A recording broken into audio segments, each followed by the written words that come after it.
ఉత్తరాంధ్ర రైతాంగం పాలట ముఖ్యమంత్రి చంద్రబాబు నాయుడు అపర భగీరథులని టీడీపీ పొలిట్ బ్యూరో సభ్యులు మాజీ మంత్రి చీపురుపల్లి ఎమ్మెల్యే కిమిడి కళా వెంకట్రావు కొనియాడారు.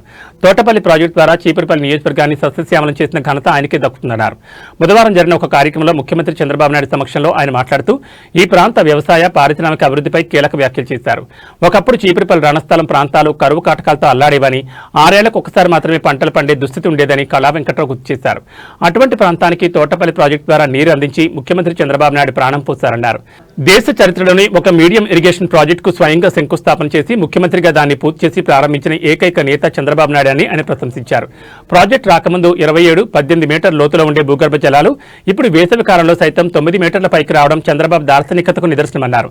గత 5 ఏళ్లు రాష్ట్రాన్ని ఒక దెయ్యం పాలిస్తుందని, ఆ దెయ్యం పాలనలో తోటపల్లి ప్రాజెక్టు కాలువల్లో కనీసం పూడికలు కూడా తీయలేదని కళా వెంకట్రావు విమర్శించారు. అలాగే చీపురుపల్లి ప్రాంతాల్లో విద్యుత్ అంతరాయం లేకుండా చూస్తున్నామని, స్థానిక ఆర్ఈఎస్ సమస్యను కూడా సీఎం దృష్టికి తీసుకెళ్లి పరిష్కరిస్తామని హామీ ఇచ్చారు. ఈ కార్యక్రమంలో హోంమంత్రి, ఇతర మంత్రులు, స్థానిక ప్రజాప్రతినిధులు, జిల్లా కలెక్టర్, అధికారులు మరియు భారీ సంఖ్యలో ప్రజలు పాల్గొన్నారు.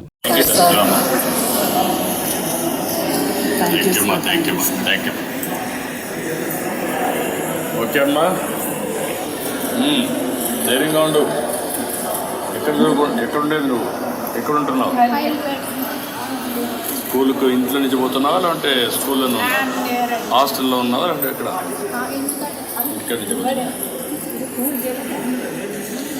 స్కూల్ పేరేంటమ్మా?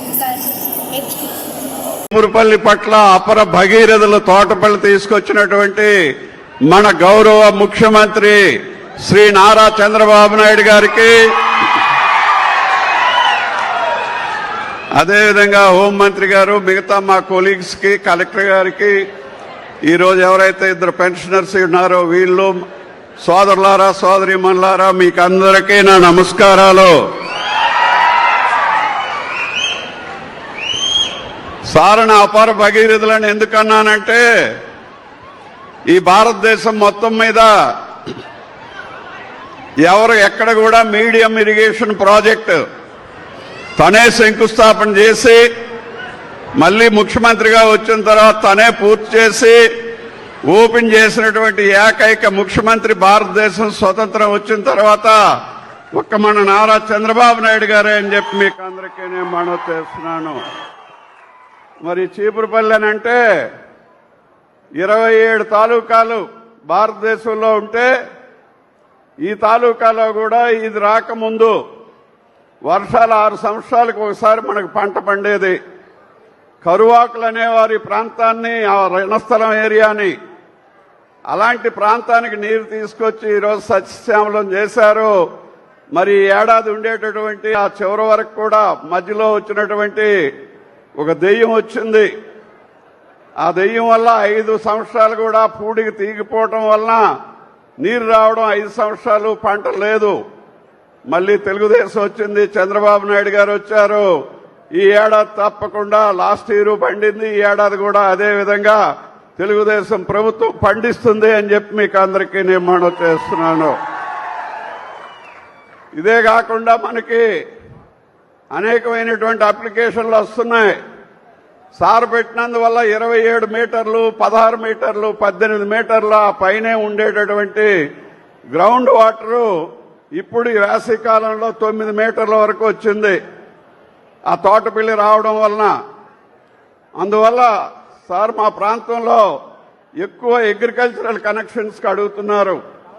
ఈ 2 పంటలు పండించుకోవడం కోసం, హార్టికల్చరు, మరి చెట్లు వేసుకోవడం కోసం, పండ్ల చెట్లు వేసుకోవడం కోసం, అది కూడా దృష్టిలో ఉంచుకొని మరి మీ అందరి అవసరాలు ప్రభుత్వం తప్పకుండా తీరుస్తుందని చెప్పి మీకు అందరికీ నేను మనవి చేస్తూ, అలాగే మన చీపురుపల్లికి సంబంధించి కరెంటు కానీ ఎక్కడ ఆగకుండా ఇస్తున్నాం. మరి మనకు ఆర్ఈఎస్ సమస్య ఉంది, ఆ సమస్య సార్ దృష్టిలో పెట్టి దాన్ని కూడా పరిష్కార మార్గానికి తీసుకొస్తాము అని చెప్పి సార్కి చెప్పి తీసుకొస్తామని చెప్పి మీకు అందరికీ నేను మనవి చేస్తూ, మనకి కొత్తగా మొన్న విశాఖపట్నంలో జరిగినటువంటి ఆ మీటింగ్లో ఉన్న మీ ఇండస్ట్రీస్ అన్నీ పోయినాయి. కాంగ్రెస్ టైంలో 20 ఏళ్ళు ఇక్కడ వెలగబెట్టినటువంటి పెద్దలందరూ మరి వాళ్ళ హయాంలో మరి మనకిక్కడ ఉండేటటువంటి ఫ్యాక్టరీలన్నీ మూతపడిపోయినాయా లేదా? మూతపడిపోయా లేదా? మళ్ళీ ఇప్పుడు ఒక స్టీల్ ప్లాంట్ రావడానికి వాళ్ళకి పెర్మిషన్ ఇచ్చారు. త్వరలోనే ఇక్కడ ఒక 5,000 మందికి 5,000 కోట్ల రూపాయలతో 1,100 మందికి ఉపయోగపడేటటువంటి స్టీల్ ఫ్యాక్టరీ కూడా మన గుర్రలో ప్రపోజల్ ఉంది అని చెప్పి ఈ సందర్భంలో అది సార్ చదువుతోని సారు ఎంతో కృషి చేసి మన విశాఖపట్నంలో మీటింగ్ పెట్టి ఈ పక్క ఇవన్నీ కూడా ఇండస్ట్రియల్ ఏరియా చేయాలని, మనందరికీ ఉపాధి అవకాశాలు కల్పించాలని ఆయన తీసుకునే నిర్ణయం వల్ల ఆ ఫ్యాక్టరీ వస్తుంది అని చెప్పి మీకు అందరికీ మనవి చేస్తూ మరి సార్ మాట్లాడతారు. మీకు అందరికీ నమస్కారం.